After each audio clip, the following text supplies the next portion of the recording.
महादेवी उर्फ माधुरी हत्तीनीला अंबानींच्या गुजरात मधल्या वनतारा केंद्रामध्ये नेण्यावरून कोल्हापूरकरांनी आंदोलन छेडलं. नांदणी ते कोल्हापूर हे अंतर पायी चालत कोल्हापूरकरांनी महादेवीला परत द्या म्हणून मागणी केली. आणि त्यानंतर अनेक मतांतर व्यक्त होत आहेत की सर्वोच्च न्यायालयाच्या आदेशानुसार खरं तर महादेवीला वनतारामध्ये नेण्यात आलं. यामध्ये अंबानींचा काय दोष वगैरे वगैरे.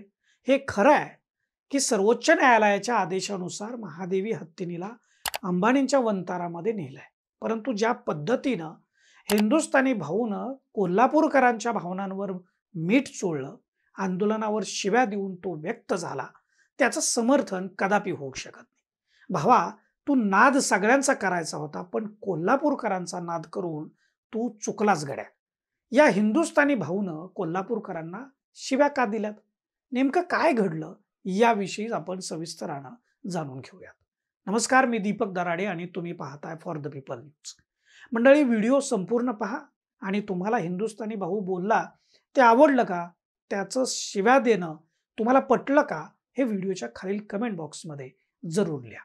आणि चॅनलला आपण सबस्क्राईब करा, लाईक व फॉलो जरूर करा. तर मंडळी, हिंदुस्थानी भाऊ महादेवी उर्फ माधुरी हत्तीनीच्या प्रकरणावरून बरळला. आणि नुसता बरळला नाही, तर त्यानं सार्वजनिकरित्या बोलताना पाळायच्या ज्या सभ्यता असतात त्याची सीमा ओलांडली आणि कोल्हापूरकरांना एकदम शिव्याच दिल्या. महादेवी हत्तीनीच्या प्रकरणावर बोलताना हिंदुस्थानी भाऊनं कोणाची बाजू घ्यायची हा त्याचा प्रश्न आहे.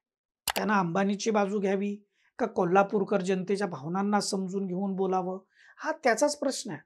परंतु खालच्या थराला जाऊन शिव्या देण्याची गोष्ट या भाऊला शोभली नाही.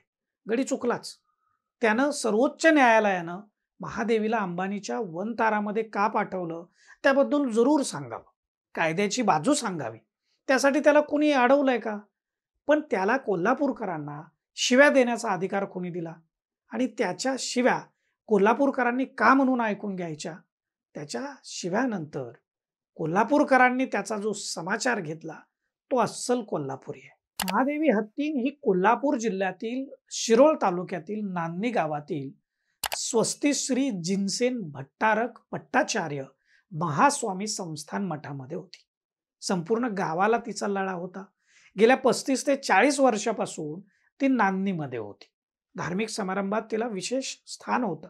परंतु आता तिच्या आरोग्याच्या कारणास्तव तिचा सांभाळ करणं, तिला आरोग्य उपचार करणं आणि तिच्या मूळ अधिवासात म्हणजे जंगलामध्ये तिला ठेवणं, या कारणावरून अंबानीच्या वनतारा ट्रस्टनं पेटाच्या माध्यमातून उच्च न्यायालयामध्ये याचिका दाखल केली.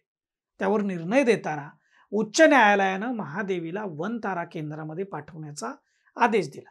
नांदणीच्या मठानं त्या आदेशाच्या विरोधामध्ये सर्वोच्च न्यायालयात धाव घेतली, परंतु सर्वोच्च न्यायालयानं निकाल देताना उच्च न्यायालयाचा निर्णय हा कायम ठेवला आणि त्यानंतर वनतारानं महादेवीला त्यांच्या गुजरातमधील केंद्रामध्ये नेलं. महादेवी ही केवळ एक हत्तीन नाही, तर महाराष्ट्र कर्नाटक सीमेवरील 748 गावांमधला जो जैन समाज आहे त्यांची दैवत आहे. नांदणी गावातील मठामध्ये ही महादेवी होती. आता वनतारामध्ये तिचा सांभाळ कसा होतोय याचा व्हिडिओ देखील वनतारातर्फे प्रसिद्ध करण्यात आला. तिच्यावर उपचार सुरू आहेत. चारा खाताना, पाण्यात डुंबताना, इकडून तिकडं भटकताना ती त्या व्हिडिओमध्ये दिसते. वनतारातर्फे तिची योग्य काळजी घेण्यात येते असं सांगितलं जात आहे. शिवाय महादेवीला नांदणी गावातून नेऊन जनतेच्या भावना दुखवल्यानं वनतारातर्फे मिच्छामी दुग्गडम म्हणून सोशल मीडियावर पोस्ट देखील आज केली आहे. अंबानीच्या वनतारामध्ये नेलेली महादेवी, त्यावरून कोल्हापूर परिसरातल्या जनतेमधून उमटलेल्या तीव्र भावना, या सर्व परिस्थितीमध्ये सर्वोच्च न्यायालयानं दिलेल्या निकालाकडे आपल्याला कानाडोळा करून चालणार नाही.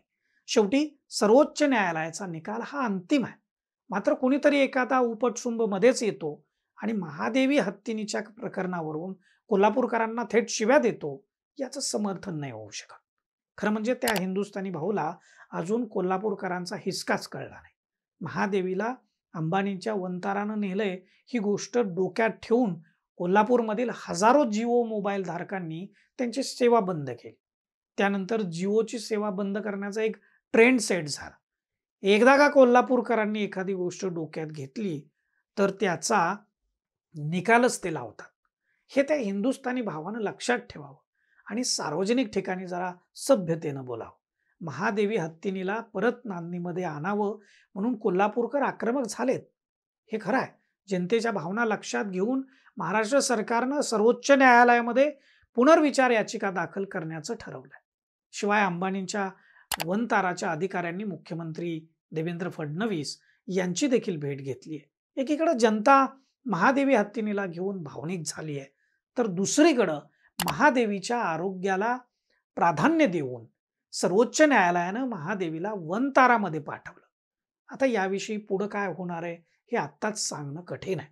पुनर्विचार याचिका दाखल झाल्यानंतर सर्वोच्च न्यायालय काय निर्णय देईल याकडे सर्वांचंच लक्ष असणार आहे.